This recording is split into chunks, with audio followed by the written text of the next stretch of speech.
menjelaskan nih akhirnya putusan juga seperti apa kamu menerima keputusan sidang?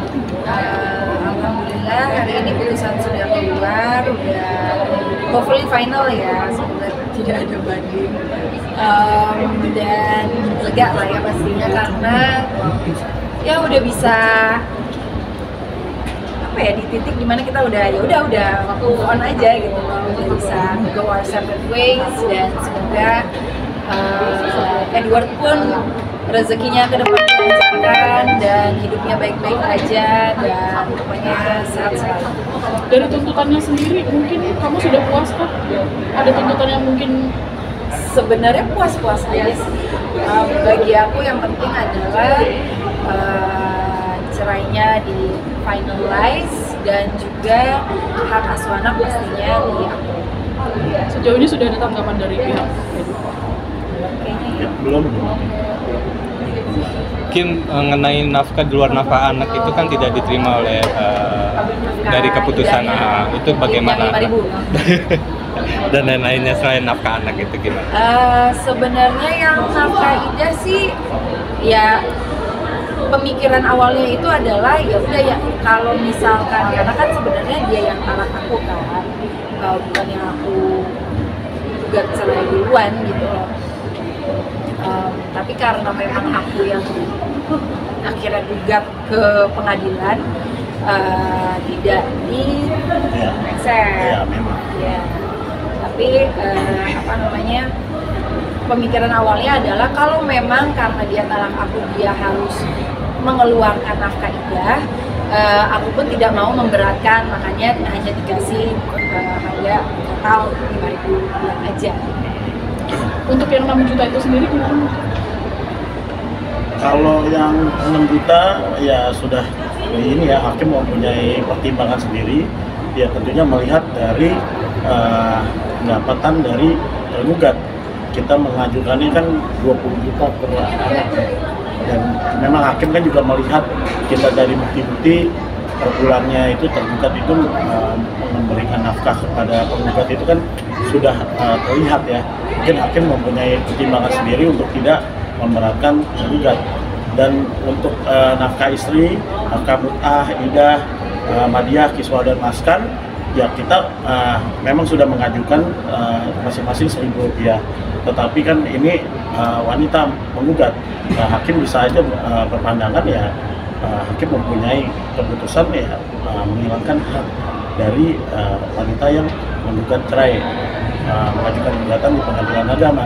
Tetapi dari eksepsi hakim kemarin juga menolak, dan rekonvensi pun dinyatakan tidak terima ya, NO atau net on conflict verklat, atau gugatan tidak diterima.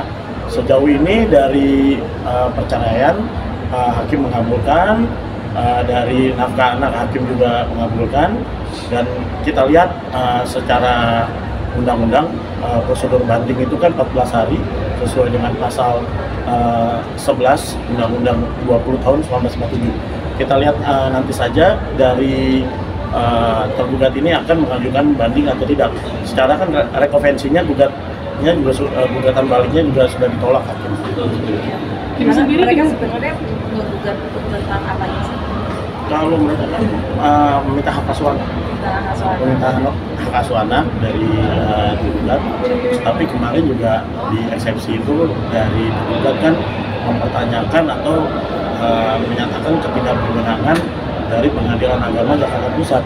Tetapi di satu sisi dia menggugat rekonvensi, gugat balik meminta hak asuh anak kepada Pengadilan Agama Jakarta Pusat. Sebenarnya itu hanya kontradiktif saja sih menurut saya. Mungkin dengan nominal 6 juta itu sendiri kamu sudah cukup bisa menerima kan? Aku sih menerima aja sih.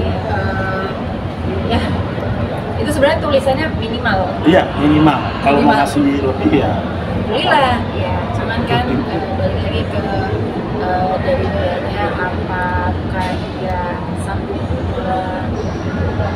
mengirimkan segitu setiap bulannya, ya kita lihat aja dari dianya sih.